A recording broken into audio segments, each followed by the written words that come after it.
Pindah ke Bekasi terasa seperti masuk ke dunia baru bagi Mira dan anak-anaknya. Rumah Arman berada di komplek perumahan kelas menengah, 2 lantai dengan cat putih gading dan pagar besi hitam. Di dalamnya, segala fasilitas tersedia, kamar ber-AC, dapur bersih, kulkas besar, bahkan televisi layar datar yang tak pernah Mira bayangkan sebelumnya. Andin dan Raffi tampak bahagia. Mereka punya kamar sendiri, ranjang empuk, dan lemari penuh baju baru. Raffi bahkan punya mainan baru yang dibelikan Arman di minggu pertama mereka tinggal. "Ayah baik ya, Bu," bisik Andin suatu malam. Mira hanya mengangguk.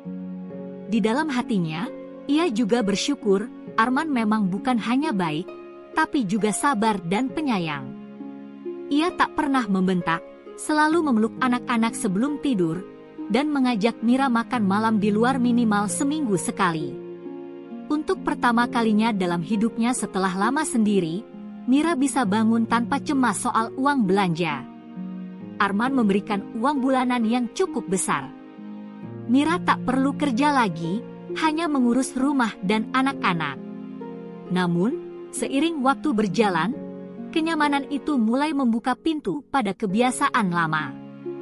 Hari itu, Mira menerima telepon dari ibunya. "Mira, Dani mau mulai usaha warung. Tapi butuh modal 2 juta. Bisa bantu?" Mira menghela napas. Arman baru saja memberinya uang belanja 3 juta minggu lalu. Ia sudah belanja, menyisakan sekitar 1 juta lebih. Uang itu harusnya cukup sampai minggu depan. Tapi entah mengapa, dorongan untuk membantu adiknya tak bisa ditahan. "Ya udah, Bu. Saya transfer sekarang." Dan setelahnya, datang permintaan lain.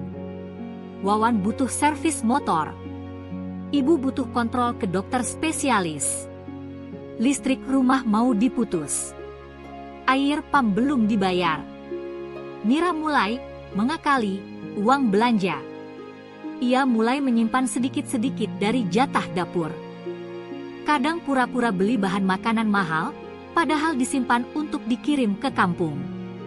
Arman mulai curiga. "Mira, kok uang belanja cepat habis ya? Padahal harusnya cukup," tanyanya sambil memeriksa dompet. Mira tersenyum, mencoba menenangkan. "Harga-harga sekarang naik, Mas. Sayur juga mahal." Arman tidak langsung menuduh. Tapi ia mulai mencatat. Dan ketenangan rumah itu pun perlahan berubah. Mira mulai merasa tertekan. Ia ingin membantu keluarganya, tapi juga tak ingin menipu suaminya. Ia percaya, Arman punya cukup rejeki untuk semua. Bukankah rejeki suami juga untuk istri dan keluarga? Tapi Arman tak berpikir seperti itu. Setiap bulan, ia masih harus menafkahi Reza, anaknya dari pernikahan pertama, yang tinggal bersama mantan istrinya di Cibubur. Ia juga punya cicilan rumah dan mobil, serta kewajiban pribadi yang tak bisa diabaikan. Suatu malam, saat Arman melihat bukti transfer ke rekening adik Mira, ia hanya berkata pelan, "Kamu gak cerita, Mira?" Mira terdiam. Ini bukan soal uangnya, tapi soal keterbukaan. "Tapi mereka keluargaku, Mas. Mereka butuh." Arman menatap istrinya dengan lelah. "Lalu aku ini siapa? Suami yang jadi mesin uang untuk semua orang." Mira menangis malam itu. Tapi tak seperti dulu, tangisnya kini tidak menimbulkan simpati. Yang tersisa hanya sepi, dan perasaan bersalah yang mulai membusuk dalam diam. Dalam rumah yang terlalu nyaman, kadang orang lupa bahwa ketulusan tidak bisa digantikan dengan pengorbanan yang berlebihan. Dan perlahan, Mira mulai merasa ia mungkin telah menanam racun di taman kebahagiaannya sendiri. Dani memang buka warung kecil di depan rumah kontrakan ibu mereka di Subang, tapi sayangnya, usahanya tak berjalan mulus. Lokasi sepi, barang-barang kurang laku, dan manajemen seadanya. Belum 2 bulan, Dani sudah minta bantuan lagi. Kak, tolong dong. Sekarang aku minus. Supplier nunggak.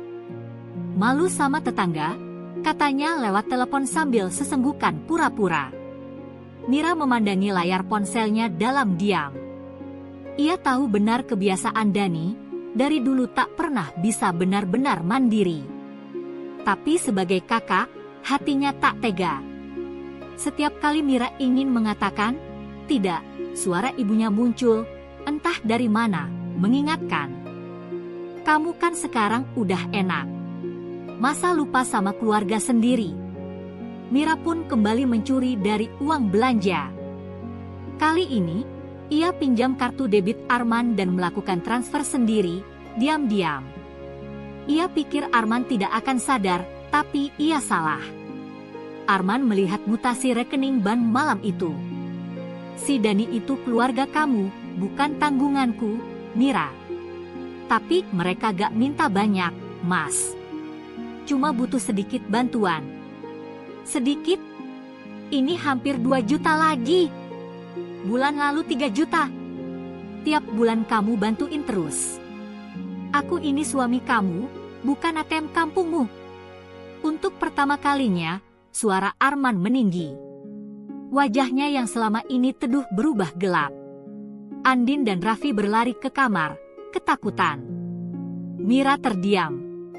Di dalam dirinya, ada luka lama yang tiba-tiba terbuka. Ia pernah dimarahi seperti ini dulu, oleh suaminya yang pertama, tapi ia pikir Arman tidak akan pernah melakukan hal serupa.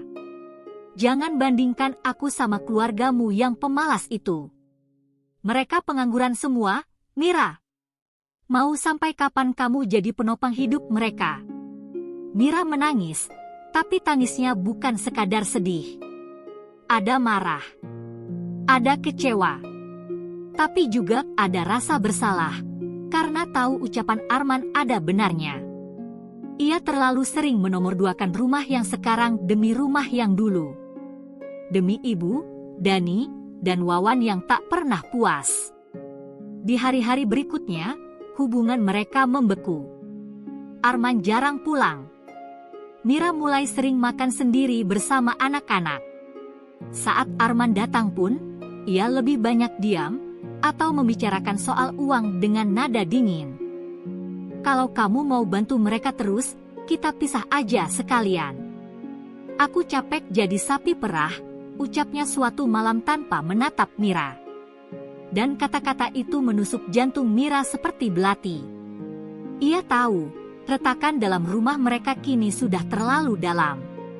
Tapi malam itu, Mira tetap mengirim 1 juta ke Wawan, yang katanya ingin bayar cicilan HP karena sudah diteror debt collector. Karena itulah Mira, seorang perempuan yang terlalu sering merasa harus menyelamatkan semua orang, meski harus mengorbankan dirinya sendiri. Arman kini jarang pulang. Jikapun pulang, hanya sebentar, makan, mandi, tidur, lalu pergi lagi esok paginya sebelum fajar. Tidak ada lagi kecupan di dahi. Tidak ada lagi obrolan ringan. Rumah mereka sunyi, seperti museum yang kehilangan pengunjung. Mira mencoba memperbaiki suasana. Ia memasak makanan favorit Arman, sop buntut, ayam bakar madu. Tapi semuanya dibiarkan dingin di meja makan. Bahkan ketika anak-anak bertanya, "Ayah kemana?" Mira hanya bisa menjawab, "Kerja."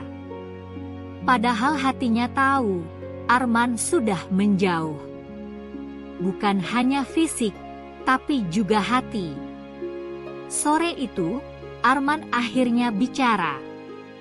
Ia pulang lebih cepat, duduk di ruang tamu dengan wajah datar. Di tangannya ada map kecil berisi kertas-kertas legal. "Aku udah pikir panjang," katanya. Mira berdiri kaku di ambang pintu, mendekap ujung kerudung dengan tangan gemetar. "Mas, jangan. Aku minta maaf. Aku capek, Mira."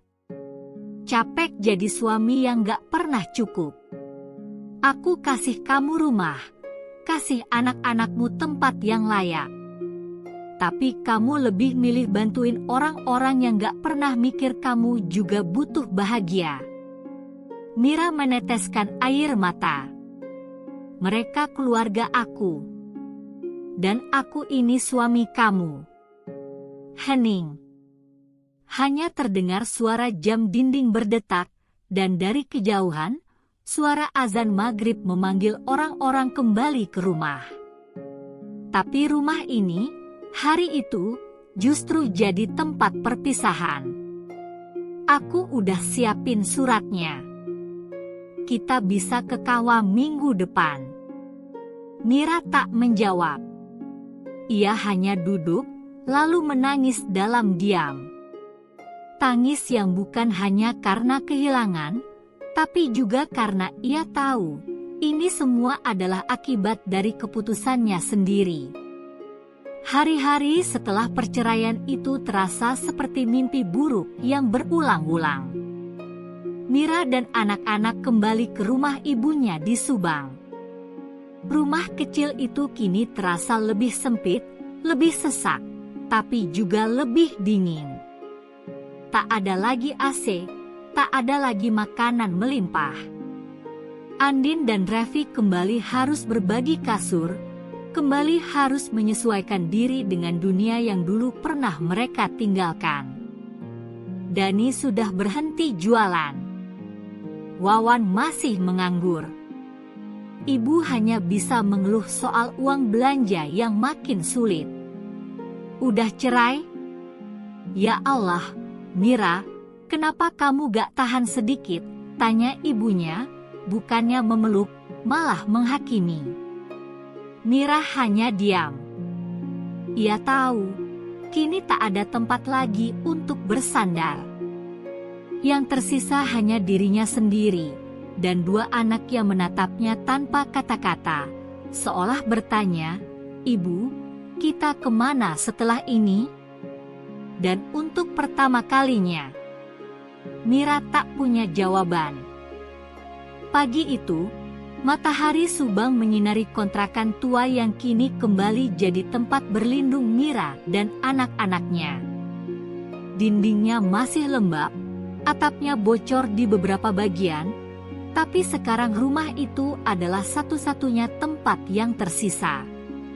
Setelah berhari-hari menangis diam-diam, Mira akhirnya duduk di depan cermin kecil dan menatap wajahnya sendiri. Mata sembab. Kulit mulai kusam. Tapi ada sesuatu di balik pantulan itu, keinginan untuk hidup, walau sendiri. Ia berdiri dan berkata dalam hati, "Cukup. Aku harus jalan lagi." Dengan modal sisa dari tabungan kecil yang ia sembunyikan dari keluarganya, sekitar 500.000, Mira mulai berjualan cilok keliling. Ia belajar resep dari YouTube, bereksperimen di dapur kecil, lalu mulai menjajakan dagangannya ke sekolah-sekolah dan pasar. Awalnya berat. Gerobak pinjam, harus bangun sebelum subuh, dan kadang hanya laku sedikit. Tapi ada rasa bangga yang pelan-pelan tumbuh saat melihat Andin dan Raffi makan dari hasil keringatnya sendiri.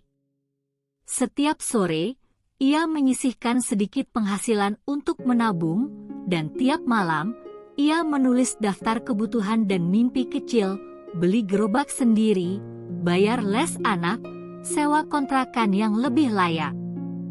Arman sesekali masih mengirim uang untuk Raffi dan Andin, meski tak pernah banyak bicara lagi.